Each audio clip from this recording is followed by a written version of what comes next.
오늘은 우리는 어디로 가는가? 우리는 어디로 가는가라는 제목으로 하나님의 말씀을 나누겠습니다.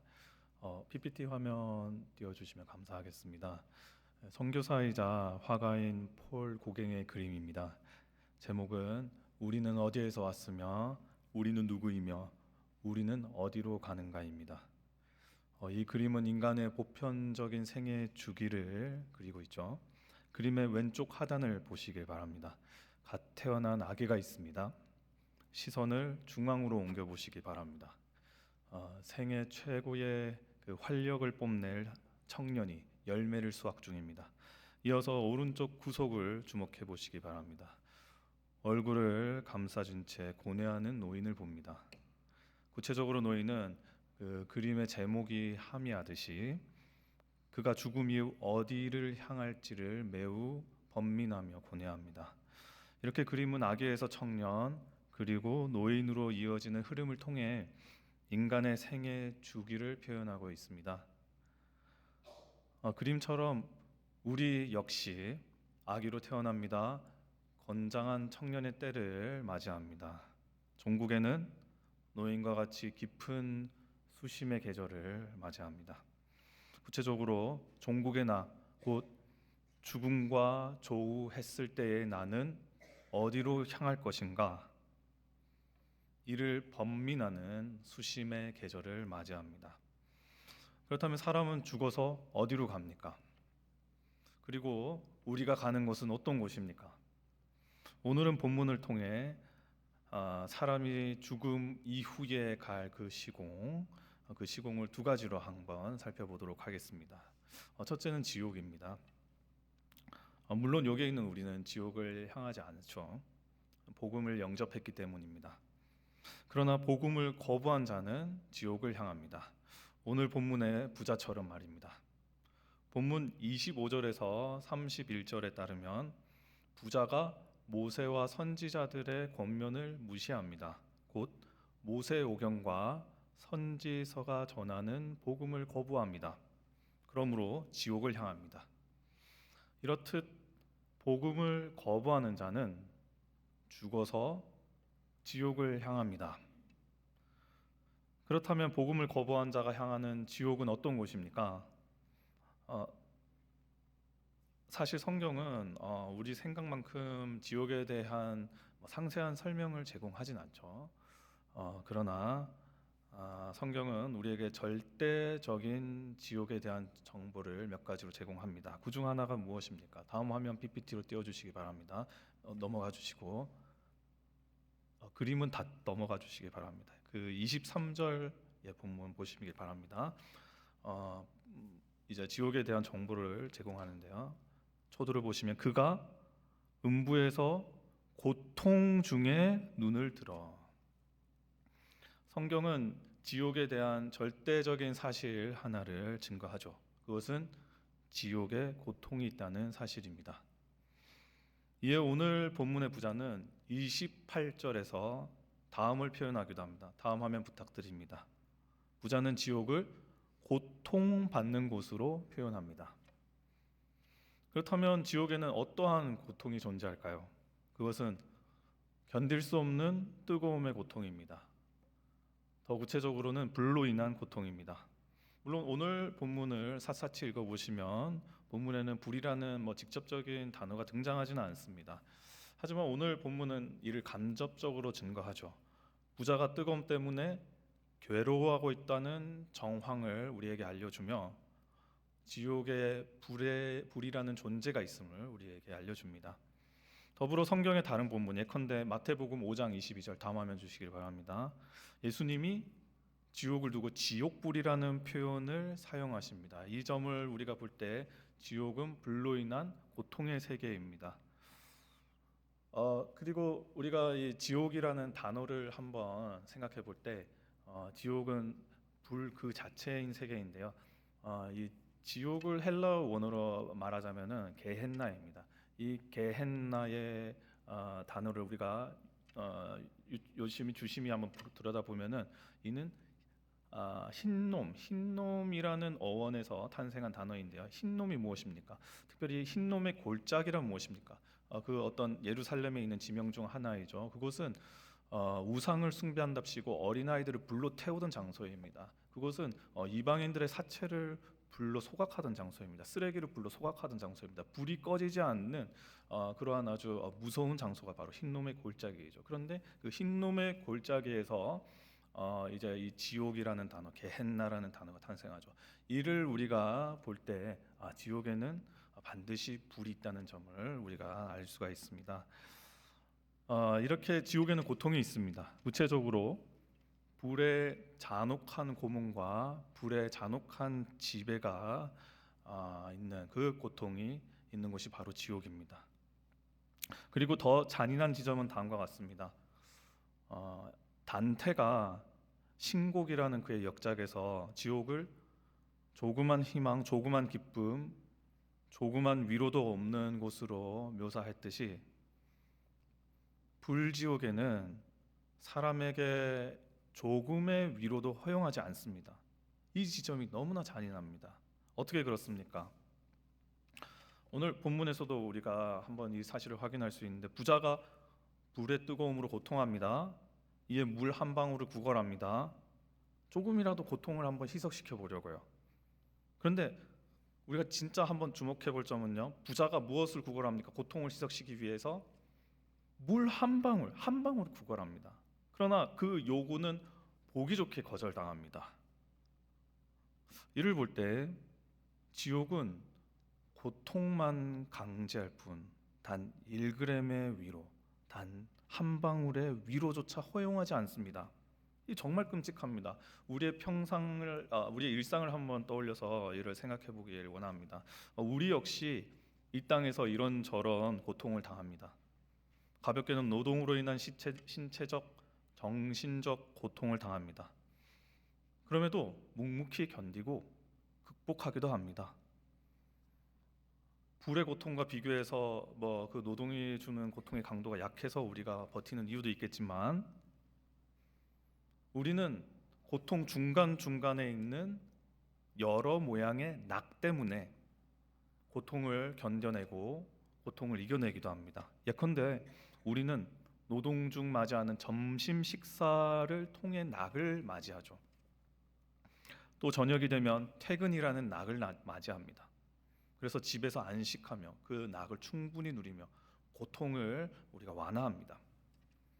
그러므로 또다시 내일의 노동을 향해 달려가죠. 그런데 만약 노동의 고통을 누그려줄 어떠한 낙도 나의 삶에 없다는 가정을 해봅시다. 즉 일터는 노동만 강요할 뿐 점심 식사를 허용하지 않습니다. 퇴근을 허락하지 않습니다. 잠도 못 자게 합니다. 노동이 절망과 고통 그 자체 아니겠습니까? 그런데 지옥이 그렇다는 겁니다. 그 뜨거운 불에서 고통당하는 자들 물 한 방울 허용하지 않습니다. 잠을 허용하지 않습니다. 그저 고통만 강제할 뿐입니다. 이에 지옥에 있는 자들은 다음 PPT 화면 띄워주시길 바랍니다. 마태복음 말씀처럼 그저 고통 앞에서 울며 이를 갈 뿐입니다. 나아가 더더욱 이 지옥의 고통이 잔인한 점은 그 고통이 영원하다는 점입니다. 다음 화면 주시길 바랍니다. 마태복음 25장 46절입니다. 예수님은 지옥의 형벌을 영벌이라고 표현하십니다. 그 영어로는 우리가 NIV 성경을 보면 eternal punishment라고 표현하십니다. 끝나지 않는 지속되는 영원한 형벌을 의미하는 것이죠.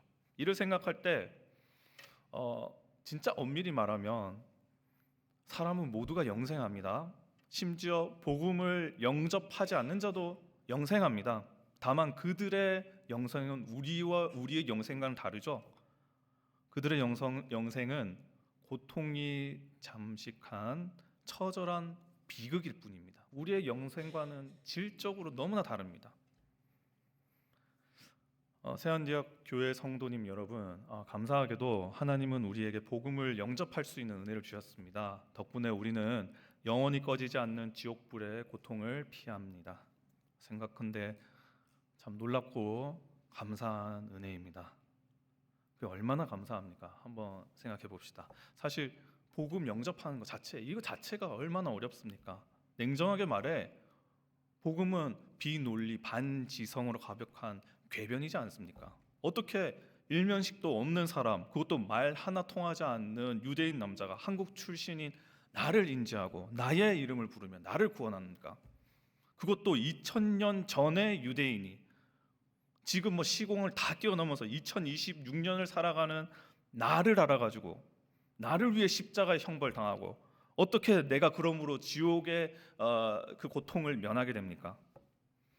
복음의 내용을 우리가 조금만 생각해봐도 복음은 궤변입니다. 그럼에도 우리는 복음을 의심하지 않습니다. 되려 복음을 확신합니다. 하나님께서 우리 수준으로 이해할 수 없는 그 복음의 수준을 깨달을 수 있는 은혜를 주셨기 때문입니다. 우리의 죄성을 상쇄하여 비논리 같은 궤변이 결국은 진짜이고 결국은 진실이고 진리임을 깨달을 수 있는 선물을 주셨기에 우리는 복음을 믿습니다. 이 얼마나 감사한 일입니까? 바라기는 복음을 영접할 수 있는 은혜, 그러므로 지옥을 면하게 하신 하나님께 감사하시기 바랍니다.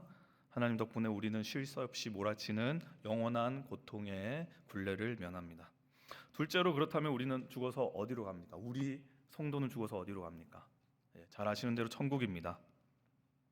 그렇다면 천국은 어떤 곳입니까? 사실 이것을 논하는 것은 쉽지 않습니다. 성경이 천국에 대한 정보를 많이 제공하지만 그 대부분의 정보가 비유와 상징으로 이루어졌기 때문에 우리가 그 정보를 가지고 객관적인 천국을 말하는 것은 참 어렵죠. 그럼에도 우리는 천국에 대한 분명한 몇 가지의 사실을 알 수 있습니다. 특별히 오늘 본문을 통해서도 한 가지 분명한 사실을 알 수 있습니다. 다음 화면 주시길 바랍니다. 22절과 23절 보시면 천국에 대한 한 가지 개념이 등장하죠.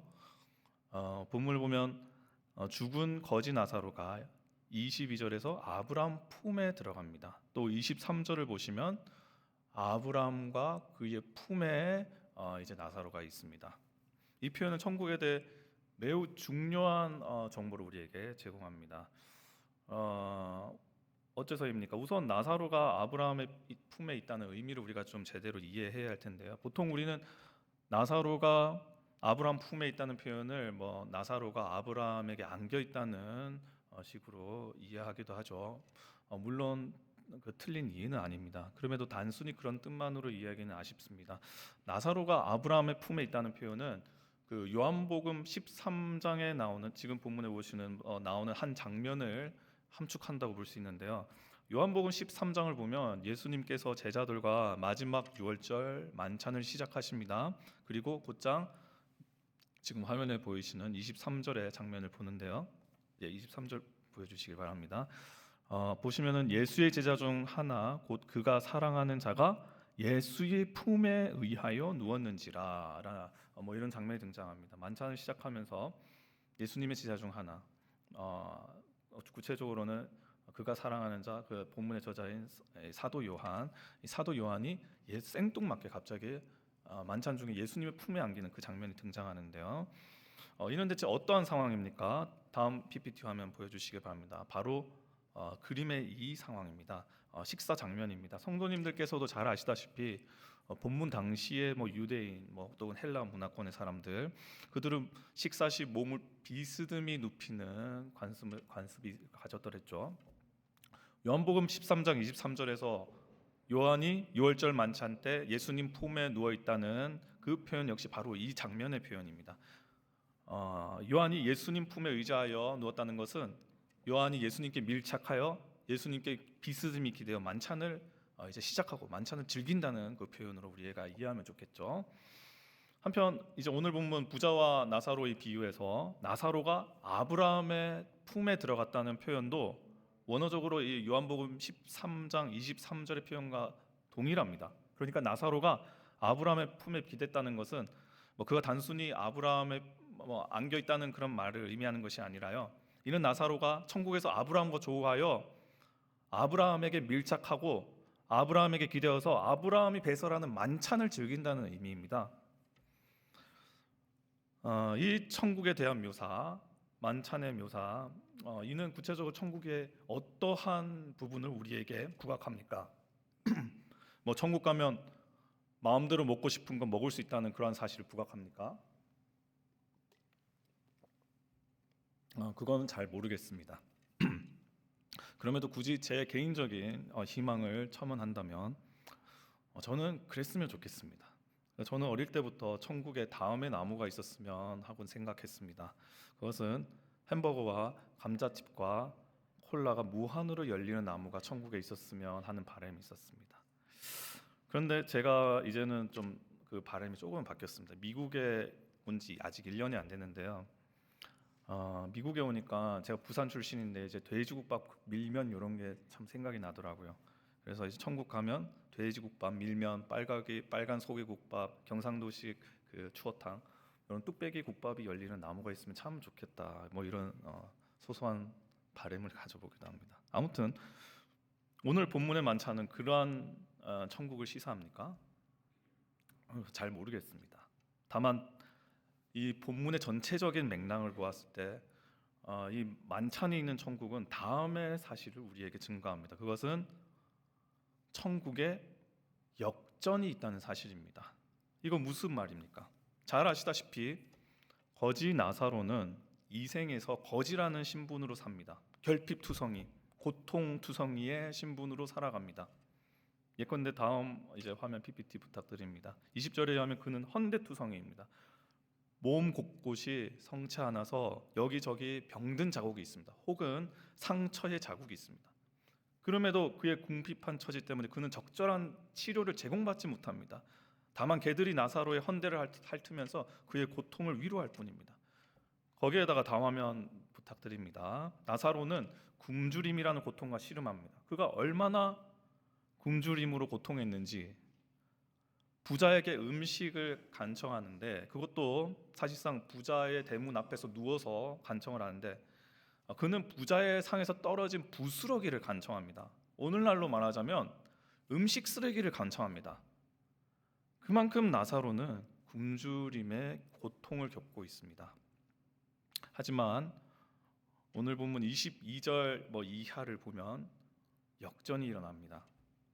이 생에서 몸이 아파 제대로 그 몸조차 가누지 못하던 대문에 방치되어 있던 이 나사로가 천국에서는 아브라함 품에 비스듬히 기대어 있는, 허리에 힘이 들어가 있는 그러한 모습을 나타내고 있습니다. 개들이 핥던 상처가 아브라함 품 안에서 빛나는 영광의 흔적으로 역전하는 장면을 우리가 보게 됩니다. 또 이 생에서 부자는 나사로에게 남겨진 어떤 음식 쓰레기조차 허락하지 않았는데 천국에서 나사로의 손에는 음식 쓰레기를 넘어서서 맛있는 떡과 잔이 들려있는 장면을 우리가 상상할 수 있습니다. 역전이 일어납니다. 그것도 23절에 등장하는 이 부자의 관점에서 나사로가 참여하는 만찬은요, 그러니까 지옥에 있는 이 부자의 시선에서 바라보는 이 나사로의 만찬은요, 원 없이 시원한 냉수를 들이키는 그야말로 완벽한 만찬입니다. 부자 입장에서는 지금 물 한 방울을 간구하고 있잖아요. 나사로는 자기 원하는 대로 냉수를 들이킵니다. 나아가서 포도주도 들이킵니다. 그야말로 완벽한 유토피아 가운데 있습니다. 이러한 나사로의 역전, 천국에 있다는 것입니다. 또 이 부자와 나사로의 대비를 통해 우리가 바라보는 그 역전의 정도, 완전하고 온전한 승리, 완전하고 온전한 역전의 정도, 천국에 있다는 겁니다. 이와 관련 요한계시록 21장 3절 후반에서 이제 4절은 다음을 증거하죠. 우리 아랫부분 노란색으로 되어 있는 부분을 보시면 모든 눈물을 그 눈에서 닦아주시네. 다시는 사망이 없고 애통하는 것이나 곡하는 것이나 아픈 것이 다시 있지 아니하리. 처음 것들이 다 지나갔음이로라. 요한복음 21장의 말씀처럼 오늘 본문은 천국에서 우리의 불완전한 삶, 고통에 둘러싸인 삶, 결국 역전될 것을 말씀합니다. 완성된 행복으로 향한 역전을 누릴 것을 말씀합니다. 한편 저는 오늘 이 말씀을 준비하면서 작은 딜레마에 빠졌습니다. 천국에 올라가서 온전한 역전 경험하는 거 참 좋죠. 그런데 그 시점에 도달하기까지 오늘이라는 시점에서 고통받는 우리의 삶, 고통이 짓눌리는 그 무게 가운데 그저 무기력하게만 살아가야 하는가? 그저 천국만 바라보면서 우리는 고통에 항복하는 삶을 살아야 되는가? 이런 딜레마에 빠졌습니다. 그러나 성도님들께서도 잘 아시다시피 천국은 사후 세계에서만 만나는 것이 아닙니다. 지금 우리의 현장에도 임하는 현재에도 만날 수 있는 하나님 나라가 바로 천국입니다. 그러므로 이를 생각할 때 우리는 오늘 이 시점에도 역전의 은혜를 맛볼 수 있습니다. 그렇다면 오늘 본문에 의하면 천국은 어떤 자에게 임합니까? 그것은 나사로와 같은 자인데요. 거지 나사로에게 천국이 어째서 거지 나사로에게 천국이 임합니까? 뭐 돈이 없고 불쌍해서 하나님의 나라가 임합니까? 전혀 아닙니다. 돈이 있고 없고 그것은 뭐 천국이 임하는 어떤 본질적인 이유가 아닙니다. 다만 나사로의 정체성 때문에 천국이 그에게 임합니다. 그렇다면 나사로의 진짜 정체성은 무엇입니까? 이는 우리말 번역에서는 좀 발견하기 어려운 부분인데요. 그의 본질적인 정체성은 그의 이름에 부여되어 있습니다. 그의 이름 곧 나사로는 하나님이 도와주신다라는 의미입니다. 즉 나사로는 거지이기 이전에 하나님의 도우심을 누리는 자로서의 기본적인 정체성이 있는 것입니다. 이를 생각할 때 천국은 돈 많은 사람이 가는 게 아닙니다. 돈 없는 사람이 가는 게 아닙니다. 하나님의 도움이 임하는 자에게 천국이 임합니다. 하나님의 도움이 임하셔서 모세와 선지자의 말씀을 듣는 자, 하나님의 도움이 임하셔서 복음을 영접한 자, 하나님이 도우셔서 지금도 아버지의 이름을 부르는 자에게 천국이 임합니다. 새안디옥 교회 성도님들의 삶에 반드시 천국이 임합니다. 성도님들은 나사로입니다. 하나님이 도우시는 분들입니다. 생각해 보시기 바랍니다. 지금 내가 어떻게 예배당에 나와 있습니까? 차라리 이 귀한 시간 여가 시간을 보낸다든지 경제 활동을 한다든지 혹은 그냥 집에서 쉴 수도 있는데 어떻게 이 귀한 시간 내가 지금 이 예배당에 나와서 착석을 하고 있습니까? 우리가 나사로이기 때문입니다. 하나님의 도우심을 받는 자이기 때문에 하나님께서 나의 발걸음을 예배당으로 향하게 하셨기 때문에 지금 우리는 이 예배당에 있을 수 있는 겁니다. 다시 말해 이를 생각할 때 우리는 반드시 나사로로서 하나님의 도우심을 받게 되는데요. 아무리 어떠한 문제가 나를 우겨싸도, 아무리 어떠한 고난이 나를 짓눌러도, 아무리 칠흑 같은 어두운 시간이 나의 시간을 괴롭게 하더라도 나사로 곧 하나님이 도우시는 우리에게는 역전이 임합니다. 역전의 만찬을 즐기게 됩니다. 뜨거운 불길의 고통은 물러나고 냉수를 벌컥벌컥 마실 수 있는 그 역전의 만찬 반드시 임하게 된다는 겁니다. 이를 생각할 때 이제 우리가 할 일은 무엇입니까? 다음 화면 부탁드립니다. 그것은 우리가 마주한 고통 앞에서 해야 할 그 단 하나의 일인데요. 이전 있습니까? 예, 감사합니다. 하나님께서 내밀어 주신 하나님의 도움의 손길을 외면하지 않고 하나님의 도우심을 붙잡는 것, 하나님의 도우심을 간구하는 것, 그것이 우리가 실천해야 될 일입니다. 사실 우리는 고통이 찾아오면 불안에 쫓겨가지고 머릿속에서 고통을 벗어날 그 계산기를 두드리지 않습니까?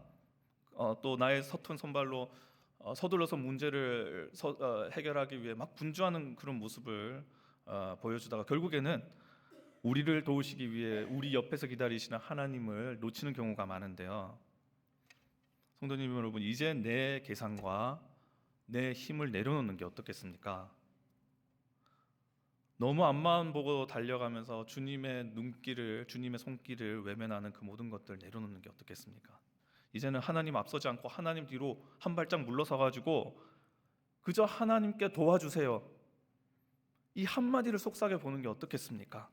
하나님을 향한 그 짧은 한마디의 속삭임, 우리가 가하는 100번의 노력보다 훨씬 강한 효력이 있을 줄 믿습니다. 고통은 물러가고 희락이 찾아오는 역전이 있을 것을, 천국에 임할 것을 확신합니다.